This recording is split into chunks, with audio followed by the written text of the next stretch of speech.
Hey guys, and welcome to BeardYGO. So I've been a bit quiet lately, and that's mainly due to life in general, with work and whatnot.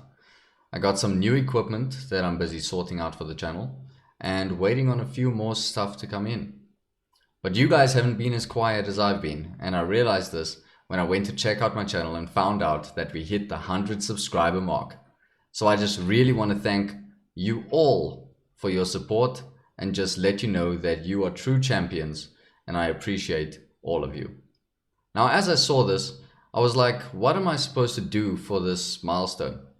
And so I decided to make this video regarding the upcoming regionals in my area and what you need to know when it comes to what to bring with, things to look out for, as well as some thoughts on some side deck and tech options. So let's get into the things that you need to bring with you.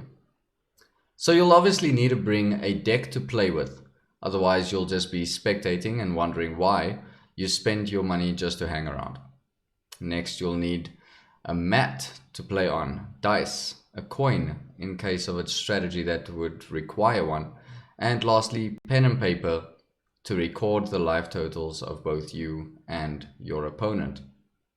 You can also use the Yu-Gi-Oh! Neuron app to assist you, and I highly recommend using it since it just makes things so much easier, and it's actually an app that's allowed to be used in tournaments.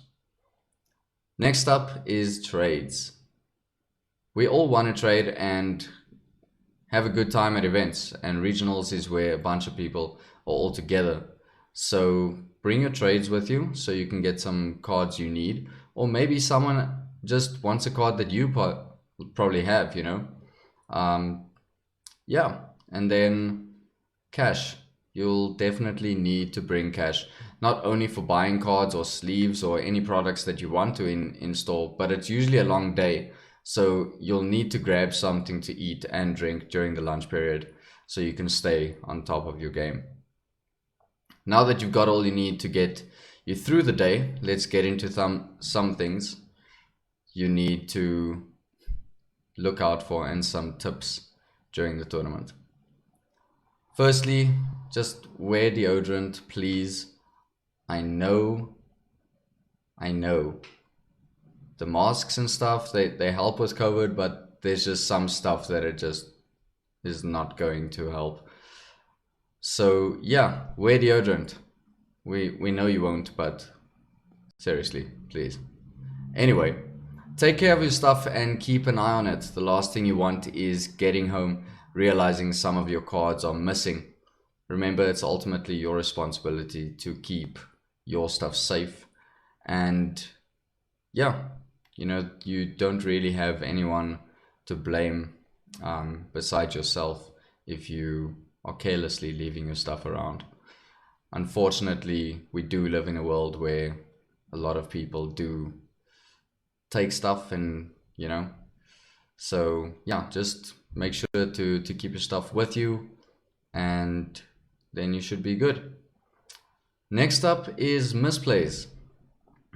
If your opponent is searching for a card and they reveal a card to you that they want to add to their hand, for example, and try to search something else because they made a mistake, or they actually just want to add something else, just don't allow it. For example, if they use Noval to search Kit and then they like, oh no, I want to search Keras instead, just don't allow it. I mean, they revealed the card to you verbally or physically. That's their mistake. It's considered public knowledge at that point.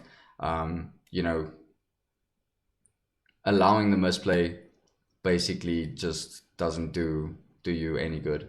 I mean, the same goes for summoning from the extra deck or the main deck. If they accidentally summon Dante instead of Cherubini, well, too bad for them. I mean, if you allow your opponent to correct these mistakes, that can actually just cost you the game. Having said that, just don't misplay yourself.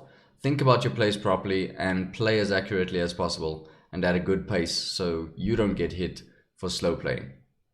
Then if your opponent is rushing you, even though you are playing at a reasonable pace, just relax and keep doing what you're doing. I mean, they're most likely just frustrated because they're already losing, either due to time being short, or maybe they just bricked, or the game's getting onto to a point where they've lost advantage. It is frustrating at times, but don't let your opponent try and force you to push on. All right, so there will be judges on the day, and don't be afraid to question a judge as long as you know what you're talking about. I mean, seriously, it's embarrassing when you call for the head judge and you're querying another judge and you've been wrong all along. The head judge's rulings is final, and even though you know it to be incorrect, and let's say the head judge is in fact incorrect, I mean, that's just bad luck for you. There's nothing you can do about it. So just keep calm and play on. Try and keep your composure. Don't get too frustrated, because that's when you'll start making mistakes, and you don't want to make mistakes just because a ruling was badly called. So yeah, let's move on to some side deck cards and some tech choices.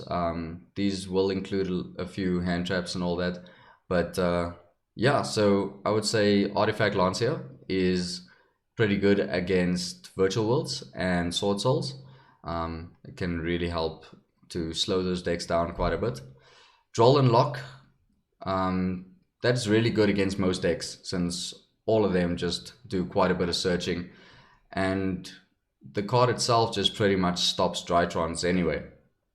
Then Dark Ruler, Lightning Storm, Evenly Matched, and Nibiru and Droplet. They're all great cards for breaking boards. I mean, if you can out an opponent's board through Dark Ruler or Droplet, that just helps so much. Lightning Storm, Evenly Matched, very good against back row as well. Nibiru good against combo, so you can drop Nibiru at a key point where they have to either push on even harder and use resources they didn't necessarily want to use, or you can just hit them at a point where they just can't continue any further. Then we've got Imperial Order, and I've seen Anti-Spell as well, and they're both pretty great in pretty much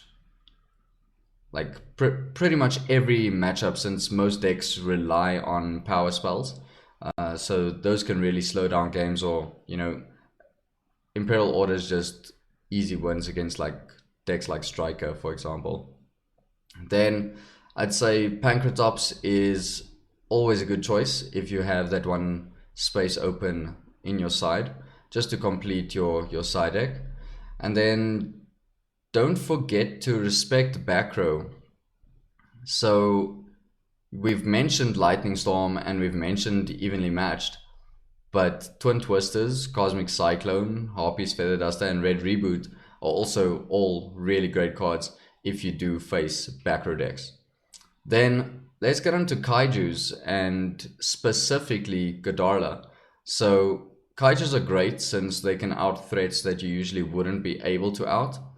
And since Godarla is a wind, you wouldn't have a problem breaking the barrier statue lock.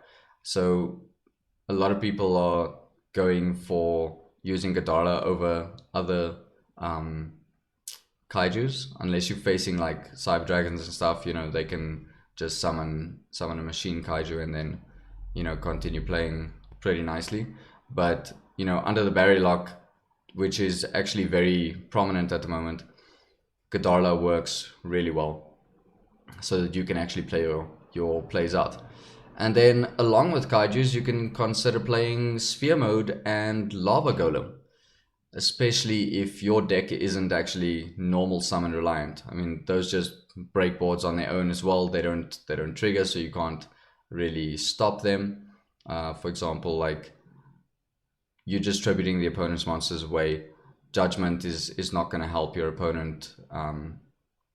So yeah, whereas Judgment can stop stuff like Dark Ruler. So yeah, there you have it, guys. I hope that this video helps you for the upcoming regionals. And if you enjoyed this, please hit the like button, drop a comment down below, and consider subbing to my channel and following on Facebook and Twitter. Yeah. So yeah. Oh yeah, you can also contact me on Discord if you want to just have some duels or would like to feature your decks or even like your collections or something on the channel as well. So yeah, I've got some exciting stuff coming up, so stay tuned and I'll see you in the next one. Cheers.